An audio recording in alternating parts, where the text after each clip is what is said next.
ليس الغريب غريب الشام واليمن. Assalamu alaikum wa rahmatullahi wa barakatuh. J'espère que tu vas bien, que tu passes un très bel été, que tout va pour le mieux pour toi dans ta vie, ta famille, tes amis, enfin vraiment, Inch'Allah, que tout va bien pour toi. Et si c'est pas le cas, alors beaucoup de dua, qu'Allah te facilite, apaise ton cœur, te décharge de toutes tes peines. Et quoi qu'il arrive, sache que dans la vie, tout est éphémère, cette dunya est éphémère. Amin. Alors, on se retrouve pour un nouvel épisode de podcast après avoir déserté pendant des mois l'application.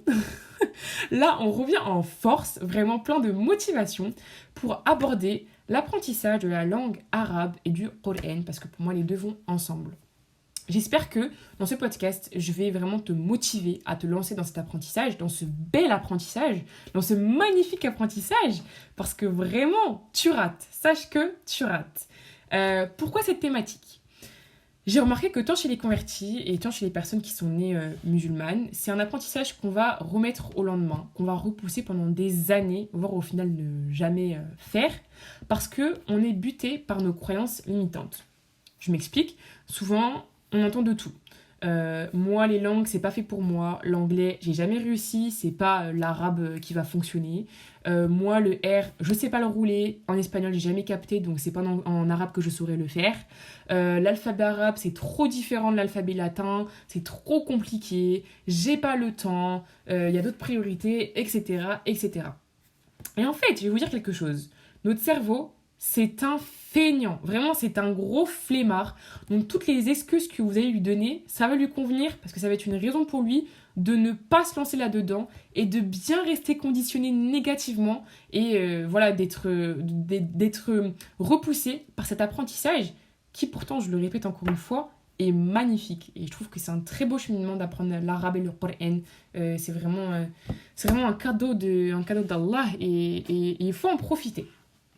Alors, avant de raconter un peu mon cheminement par rapport à cet apprentissage, je vais quand même faire une grosse parenthèse. Je rappelle que je ne suis personne. Vraiment, je me prends pour personne. Qu'Allah préserve mon ego. Je n'ai pas du tout un niveau impressionnant en arabe, ni dans le Coran. Je ne suis personne. Ce sont juste des conseils et une motivation que je vais essayer de vous apporter pour que vous-même, par la suite, vous puissiez vous y lancer et apprécier tout simplement cet apprentissage. Donc, pour recontextualiser le tout, je me suis convertie le 7 novembre 2021. Elhamdoulilah, ça va faire bientôt 2 ans. Elhamdoulilah, vraiment. Mais sauf que quand je me suis convertie, je n'avais absolument pas pour ambition d'apprendre l'arabe, ni le Coran, ni quoi que ce soit. Moi, c'était juste faire mes 5 prières par jour, en savoir plus sur ma religion, réussir à faire mon ramadan, et ça s'arrêtait là. Le reste, c'était vraiment mes études de psycho, j'avais pas le temps, enfin pour moi, j'avais vraiment pas le temps, en fait, j'étais trop dans mes cours, enfin vraiment mes amis, elles savent à quel point je suis trop investie dans mes études, et pour moi, ça demandait trop de temps d'apprendre l'arabe, voilà, c'était trop conséquent. Donc du coup, c'était pas du tout dans mes ambitions. Maintenant, il faut savoir qu'Allah, il m'a donné un entourage qui est Allah m'a barik vraiment investi dans son djinn. Donc des sœurs qui apprennent le Coran, d'autres qui apprennent la langue arabe. Et je connaissais notamment une sœur convertie en fait qui donnait carrément des cours du programme El Furqan. Et c'est vrai qu'au bout d'un moment, quand vous allez à la mosquée et que vous comprenez pas ce qui est dit en arabe, que quand vous lisez le Coran, vous vous rendez compte que vous comprenez que la partie traduite, mais que vous n'arrivez même pas à lire la partie en arabe, que vous êtes frustré parce que vous n'arrivez pas à comprendre en fait une vidéo qui n'est pas traduite, parce que souvent les vidéos YouTube en arabe, elles sont pas traduites en français, et inversement, parce que la traduction est très compliquée à faire, on est tous d'accord là-dessus, mais du coup, ça a vite commencé à me frustrer, et c'est vraiment comme ça que dès que j'ai terminé mon année, donc c'est-à-dire mi-mai, moi je suis en vacances avec l'université, j'ai commencé à apprendre l'arabe. Et j'ai commencé cet apprentissage toute seule. On reviendra après sur le fait de si c'est bien ou pas d'apprendre seule. Je vous donnerai mes avis. Quoi qu'il en soit, j'ai appris avec la chaîne apprendre l'arabe facilement. Il n'y a pas plus simple sur YouTube. Et vraiment qu'Allah récompense ce frère, parce que tout ce qu'il fait pour notre communauté, franchement c'est incroyable. Qu'Allah le récompense par tous ses bienfaits. Vraiment. Mais voilà, j'ai appris toute seule et en fait il a une playlist de plein de vidéos qui sont très courtes. Ça va de 2 à 5 minutes où on apprend à chaque leçon une nouvelle règle. Pardon. La première c'était l'alphabet sous sa forme isolée. Ensuite les différentes formes de lettres selon leur position dans la phrase. Ensuite les harakat, kasra, dhamma, fatha, etc. Et donc j'ai appris comme ça à lire l'arabe en 1 mois et demi. Alors du coup, comment pendant 1 mois et demi j'ai fait pour apprendre à lire l'arabe? En toute honnêteté, je n'ai pas du tout la bonne méthode à vous donner sur comment moi j'ai fait quand j'apprenais à lire. C'est-à-dire que je me suis vraiment calée sur la façon dont j'apprenais mes cours à l'université et même au lycée, que du par cœur. Quand on me présentait des lettres, je les apprenais par cœur visuellement, mais en aucun cas à côté je m'entraînais en fait, vous voyez. Et d'ailleurs je pense que c'est ce qui a beaucoup joué dans ma fluidification quand j'ai su lire, parce que au final comme je m'entraînais pas assez à côté, j'avais un peu plus de mal à lire fluidement, etc. comparé à des sœurs qui apprennent à lire en s'entraînant régulièrement sur des cas pratiques. Vous voyez ce que je veux dire? Donc voilà. Mais par contre, à la fin du podcast, je vais vous donner plein de conseils pour vous lancer dans l'apprentissage. Parce qu'alhamdoulilah, maintenant, je donne des cours avec une sœur. Voilà. Allah, il nous a permis de nous lancer dans ce projet-là. Donc, il y a plein de méthodes, en fait, pour apprendre à lire. Donc voilà, apprendre à lire, c'est une chose, mais il y a aussi la prononciation qui est très importante. Alors du coup, dans mon cas, j'écoutais énormément de prononciation. Je demandais à mes copines de me faire des vocaux pour que j'arrive à prononcer la lettre, des conseils. Vraiment, j'étais en permanence avec une oreille arabe, en fait, pour pouvoir améliorer ma prononciation, pardon. Parce qu'il faut savoir que la prononciation va de pair avec la répétition, qui va de pair avec l'audition. Si vous n'avez pas ces 3 éléments, il va y avoir une lacune en fait dans votre apprentissage. Et le fait de faire ça en amont, avant de vous faire corriger par un prof, je vous assure que ça va limiter beaucoup de dégâts dans vos prononciations. Donc voilà, ça c'était quelque chose que j'ai fait pendant tout l'été. Je m'entraînais, je répétais, j'écoutais, enfin voilà, c'était très régulier. Et ensuite, je me suis dit, pourquoi pas apprendre l'arabe? Pourquoi pas me lancer? Donc, c'est en septembre 2022 que je me suis inscrite dans un institut où une sœur que je connaissais, qui était convertie, Allahumma barik, donnait des cours du programme El Furqan. Donc, j'ai commencé avec le programme fluidification, apprendre à écrire, les règles d'écriture, etc. Puis, on a vu les bases de conjugaison, quelques bases de grammaire, si je ne me trompe pas. Et j'ai commencé à apprendre du vocabulaire. En parallèle de cela, j'avais téléchargé une application qui s'appelle Qur'an Progress. Et cette application, c'est l'application qui m'a donné le plus de vocabulaire, vraiment. C'est-à-dire qu'elle regroupe les 4 tomes de Médine. Donc, c'est une application qui coûte 4,99€ si je ne me trompe pas par mois. Et plus du vocabulaire du Qur'an que vous pouvez apprendre. Et en fait, elle se base sur la méthode des J. Donc, J0, vous apprenez 5 mots. L'après-midi, vous revenez dessus. Le lendemain, il vous remet dessus, etc., etc. C'est lorsque je suis rentrée dans l'institut pour apprendre l'arabe que j'ai commencé à être corrigée sur ma prononciation. Alhamdoulilah, de par tous les efforts que j'avais fournis en amont, j'avais pas non plus des grosses lacunes, d'accord? C'est pour ça que vraiment j'insiste sur le fait que quand vous apprenez l'arabe, vous mettez bien en lien la prononciation avec la répétition, avec l'audition, parce que je vous assure que ça fait le tout. Et en plus de la correction par une quelconque personne qui est arabophone ou qui sait lire ou qui sait bien prononcer les lettres, ok? Donc voilà, j'ai commencé à me faire corriger sur quelques lettres, j'ai commencé à en apprendre beaucoup plus, et du coup ma prononciation s'améliorait de jour en jour. Le programme El Furqan que j'ai suivi, j'avais beaucoup de mal à être assidue. Il m'a appris plein de choses, mais j'avais trop du mal à être assidue. Il y avait trop de mots de vocabulaire, etc. Et en fait, la méthode ne me convenait pas à moi personnellement. Du coup, en janvier, je me suis orientée vers une autre méthode, qui est la méthode des tomes de Médine. Donc, j'ai fait le premier tome et vraiment, j'ai énormément apprécié cette méthode. C'est celle que je suis encore à l'heure d'aujourd'hui parce que je la trouve très répétitive.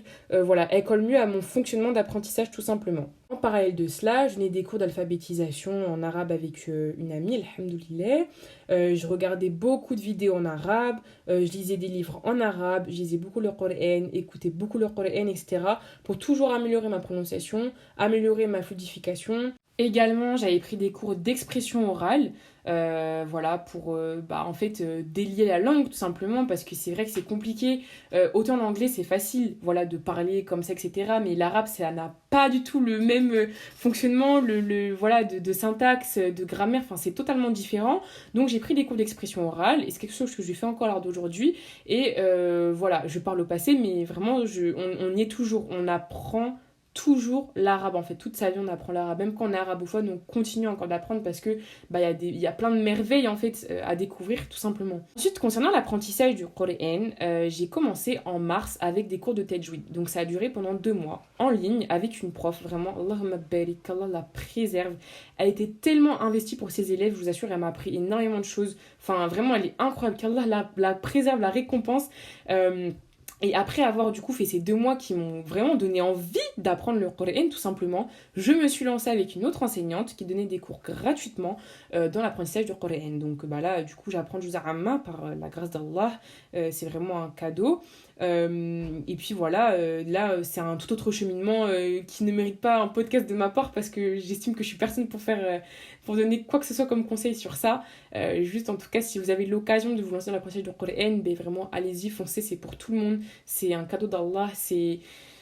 Le Coran c'est la vie en fait, c'est par ça que vous devez vivre, que vous devez voir en fait, enfin vraiment... Foncez, lancez-vous, n'ayez pas peur. Donc voilà, donc ça c'est mon parcours avec l'arabe et le Coran. J'ai fait ça de façon très rapide, mais maintenant on va passer à la partie conseils et motivation parce que je pense que c'est ce dont vous avez besoin pour vous lancer. Alors mon premier conseil pour apprendre l'arabe, lorsque vous apprenez l'alphabet, etc., c'est d'être accompagné soit directement, soit le plus rapidement possible pour ne pas rester avec des erreurs de prononciation. C'est extrêmement important parce que souvent on pense bien prononcer une lettre, mais je vous assure que la lettre on la prononce pas bien.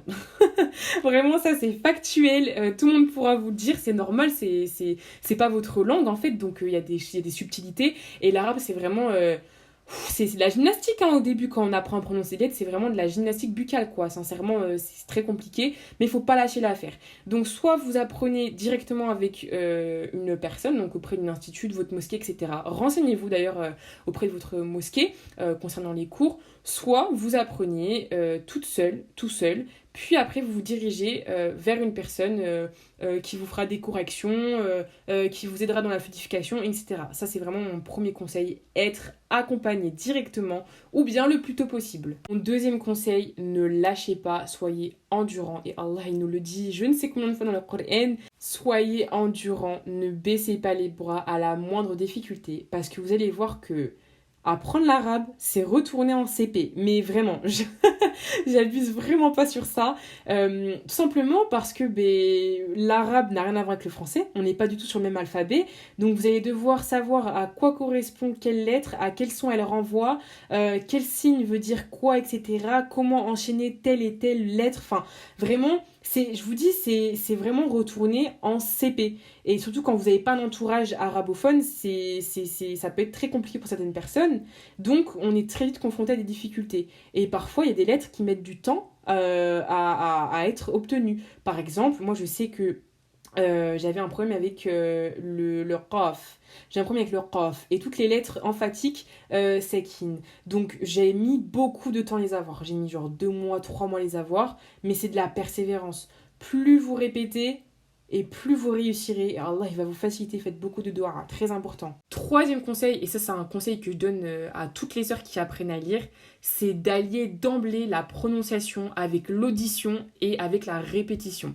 Parce que on aura beau vous corriger 1 milliard de fois, si à côté vous ne faites pas le travail nécessaire d'écouter et de répéter, je peux vous garantir qu'il n'y aura pas de changement, d'accord? Donc en plus des doigts et en plus de la correction, il faut vraiment allier ces 3 éléments, ils sont très importants, ils sont fondamentaux en fait, tout simplement parce que votre cerveau, il est en connexion, d'accord? Le système auditif est en lien avec le système de production, et l'un ne va pas sans l'autre en fait. Quand vous avez appris le français quand vous étiez petite, je peux vous garantir que si vous n'aviez pas un des deux systèmes qui était coordonné, il y aurait eu des grosses lacunes à l'heure actuelle quand vous parlez en français. Donc c'est vraiment pas à négliger. Je vais vous donner un exemple. Donc moi j'ai un problème avec le qaf. En fait je comprenais pas la langue, où est-ce qu'elle devait se mettre, je comprenais pas comment ça sortait tout simplement.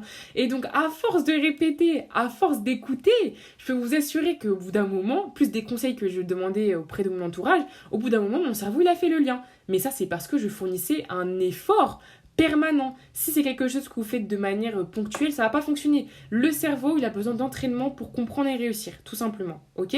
Donc, le prochain conseil, c'est quelque chose que j'aurais dû faire dès le début si j'avais su, c'est d'apprendre les points de sortie des lettres, les caractéristiques des lettres. C'est extrêmement important parce que, comme je vous ai dit, l'arabe, c'est de la gymnastique quand vous n'êtes pas arabophone pour prononcer les lettres. Et du coup, tout se joue avec la langue, en fait. C'est important de savoir où est-ce que je dois placer ma langue pour prononcer, par exemple, le dod, ou bien pour prononcer le del, pour prononcer le te, pour prononcer le ha, etc. Il faut savoir où est-ce que je dois placer ma langue, c'est hyper important. Et du coup, ça, c'est du visuel, ok ? De l'audition et du visuel, et vous entraînez devant un miroir, voir un peu, analyser votre bouche tout simplement, et vous entraîner. Et c'est comme ça que vous réussirez à prononcer les lettres. 5e conseil, quand vous rentrez vraiment dans l'apprentissage de la langue arabe, donc la grammaire, conjugaison, etc., essayez un maximum de parler en arabe autour de vous. Moi, c'est ce que j'avais fait à mes copines. Je leur avais dit, les filles, si je parle en arabe, vous moquez pas ou quoi que ce soit. C'est juste qu'en fait, il y a un moment donné où on n'est pas dans un pays arabophone, ok ? On n'est pas dans un pays où on entend de l'arabe partout, pas du tout. Donc c'est à vous de faire en sorte d'entendre de l'arabe partout et de le parler le plus souvent possible. Parce que par exemple, vous voyez, en France, l'anglais, on en entend très souvent. Enfin, c'est des langues qu'on entend vraiment régulièrement, donc c'est plus facile que l'arabe en fait, ok ? Donc c'est à vous de faire en sorte que votre environnement, il baigne dans de l'arabe, que ça soit dans vos lectures, dans vos vidéos, dans vos activités, etc. C'est à vous de faire en sorte. Et ça, il faut le vouloir. On n'a rien sans rien. Donc c'est de la discipline, de la persévérance, de l'endurance. 6e conseil, toujours pour l'apprentissage de la langue arabe, une fois que vous avez appris à lire, c'est de vous lancer dans un institut, de préférence en groupe. Pourquoi ? Parce que ça va vous permettre d'apprendre les erreurs des autres. Alors parfois ça peut être un peu handicapant quand c'est pas les mêmes niveaux. Donc éventuellement par 2 ou par 3 maximum avec des niveaux qui sont similaires. Mais vraiment de vous lancer dans un institut avec des cours qui sont en direct et pas des cours en différé. Parce que je vous assure que quand c'est en différé, en général, les profs, c'est pas qu'elles sont moins investies, mais c'est plus compliqué à suivre. Alors que quand c'est en ligne, vous apprenez beaucoup plus de choses, vous vous exprimez, vous déliez la langue, vous faites plein de choses en même temps, et c'est vraiment super. Donc, lancez-vous dans des cours en ligne, ou bien en présentiel, mais dans tous les cas, avec des profs de préférence qui sont arabophones, parce que ça va encore plus vous faire progresser. Mon 7e conseil, et que j'aurais dû mettre en premier en fait, c'est de ne pas perdre ses objectifs. Fixez-vous des objectifs. Je m'explique.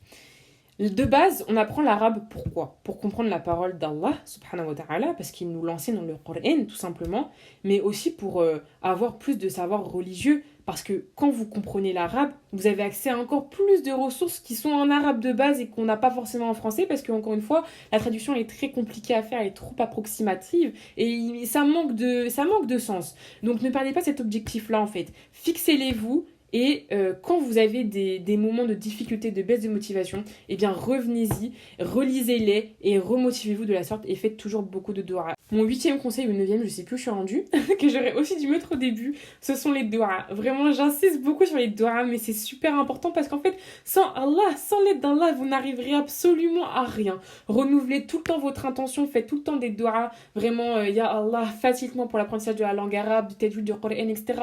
Demandez toujours à Allah et vous serez facilité. Mais voilà, c'est très important de faire des doigts parce qu'encore une fois, sans l'aide d'Allah, nous ne sommes absolument rien. Donc voilà, c'est la fin de ce podcast et j'espère sincèrement qu'il vous aura aidé à tous ceux et celles qui souhaitent en fait se lancer dans l'apprentissage. Sachez que là, je l'ai fait de manière très brute. J'ai rien noté, donc j'espère que c'est pas cafouillis, que je suis pas partie dans tous les sens, que ça reste assez clair en fait ce que j'ai dit et que ça aura su toucher quelques cœurs et vraiment vous motiver, c'est hyper important. Vraiment qu'Allah vous facilite. nous facilite dans cet apprentissage, dans cette dunya, pour arriver au but ultime en fait, tout simplement. Et voilà. En tout cas, je vous souhaite de poursuivre un très bel été. On se trouvera peut-être, Inch'Allah, pour un nouvel épisode.